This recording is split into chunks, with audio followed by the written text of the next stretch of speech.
What ongoing conversations would you have with your kids to offset the indoctrination tactics that happen throughout their day in public schools? How often would you purposely have those conversations? Because it seems we wouldn't want to. Yes, that's a wow, Angela, you are a good mom.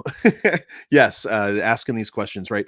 So with my kids, and granted they're in private school, but still they're exposed to the world. And also, I hate to say it, guys, but in private school, just because my kids go to a small private school doesn't mean Christian private school doesn't mean that every kid in the classroom is Christian. So there's other ideas that are floating around, especially on the ball field or during recess or lunch or whatnot. Um, I listen a ton, and I don't always feel the need to respond. I ask a lot of questions. So, hey, what did you think about this? Now there are times that, I'm probably like I'm probably not the best example of this because my kids, I just the other day, my oldest daughter, who's 12, asked me and my wife the question, why do we always have to critique everything, mom? Why do we always have to, like, whenever we watch a movie together as a family, you know, I'm pointing stuff out as best as I can. And so is my wife to the kids. Hey, did you see that? Like, gosh, they just turned something on. I can't remember. It was a Netflix show that they were watching over a friend's house that have literal kids than ours. So, and they're a good family. So we just kind of assumed, hey, you know what? They've watched this. Let's let our kids watch this. And we're watching it. And one of the lines was something to the effect that we don't live by truth. Oh, it's something in the woods. In the woods, it's not truth that matters, but our feelings, is what one of the main characters said. And that's a great opportunity to have a conversation, right? So when there's these big boom ideas, I bring it up. And it's not always right away. Sometimes I'll wait, and in the car ride to school, I'll say, "Hey, do you last night I just have a question. Like, did you hear this line? What do you think that means?" So I'll ask open-ended questions to them instead of me just trying to teach it, and then I'll offer corrections and stuff like this. Um, but yeah, you don't want to do it all the time. But we're very, very selective uh, on what we let our kids watch. Most of the time, I'd say 80% of the time, we preview the stuff for our kids, and we're producing sheltered kids. I'm sorry. I mean, I know that we are, but that's kind of my job, is to protect my kids and shelter them. They're going to have plenty of time. Sometimes the argument, and you're welcome to this opinion, but sometimes the argument is like, well, let them live out in the world and have experiences. My kids are going to have a lifetime of experiences. I'm trying to save them from a lot of the experiences that I had, in honesty, because they didn't do any good. I want to teach them how to think about these things, how to process stuff, how to think critically, not what to think. I mean, I'm teaching them what to think, but under that is how to think, so that they can then process these things. So in asking the questions, I'm hoping them, teaching them, wait, maybe I should be asking questions. And this is a conversation we had with my daughter the other night when she brought up the objection. How can we always have to be like talking about this stuff? Just said to her, because I want you to know the spiritual reality of the world. I want you to have discerning eyes and be able to uh, see this stuff and then draw it out yourself, and so that's what we do. So, I have these conversations regularly with my kids when things get brought up.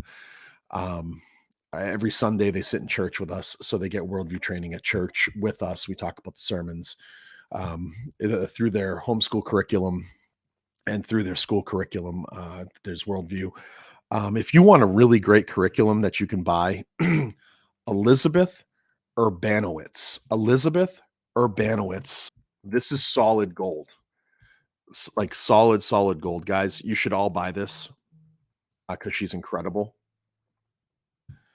This is Elizabeth Urbanowitz's Foundations, and she's the founder and president of this thing. It's called Foundations Worldview. Fantastic curriculum here if you want to have these type of conversations with your kids. It's a great resource to you.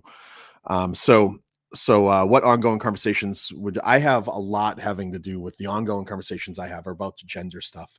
This started early with my kids, and it happened because we were watching the Babysitters Club. My oldest daughter, sorry, Eva. Gosh, it's probably 4 years ago now, so she was probably 8, 9. She was reading the Babysitters Club books, which, I mean, I remember my sister reading. Well, they're not the same Babysitters Club anymore, I mean, well, the books are the same, but there's a show now on Netflix that came out. I don't know if they're still making new episodes, but we started watching it, and they were really great. good morals for the most part. I mean, not from a Christian worldview explicitly, but whatever. All truth is God's truth. And then came the episode where they had a transgender girl, so a boy that was a little boy, grade school boy, maybe second grade, that was dressing as a girl. And that issue came up really early on, and so we've just kind of carried that through. And my kids, we've just taught them, like, girls are not boys and boys are not girls, and we teach them this stuff, and we teach them why, and we don't dull it down. By the way, it's we use the age appropriate, correct terminology. So that's one of the things that I'm having a constant conversation with my kids on. I always make sure I keep the lines of dialogue open. I'm constantly asking just open-ended questions to my kids. It's intentional. I use time in the car very purposefully, even if it's just the 15 or 10-minute ride to school. I'm trying to ask them about their life, how they're feeling, and stuff like this. So, and anything, of course, that they're seeing on media, I just ask them about it. What would you purposely having those conversations? Because, yeah, and I don't do it. I don't dig in deep all the time. It's mostly me just asking questions, listening, and then guiding occasionally when I think guidance is needed. I hope that helps. Man, I feel like I'm stumbling through this process, to be honest with you guys. Like, raising kids is hard. I asked my mom recently. We all traveled last year to Maine for my younger sister's wedding, and my mother was up really late at night in the cabin. We were in a cabin, like my whole family together. It was awesome. And she was up really late, and we were the only ones up. And I asked, Mom, how come you didn't tell me marriage and raising kids was so hard? And she said, because I wanted you to get married and I wanted you to have kids. But it's stinking hard, man. So I feel like I'm stumbling, Angelo, just with you. Man, we're just on the kind of on the road together.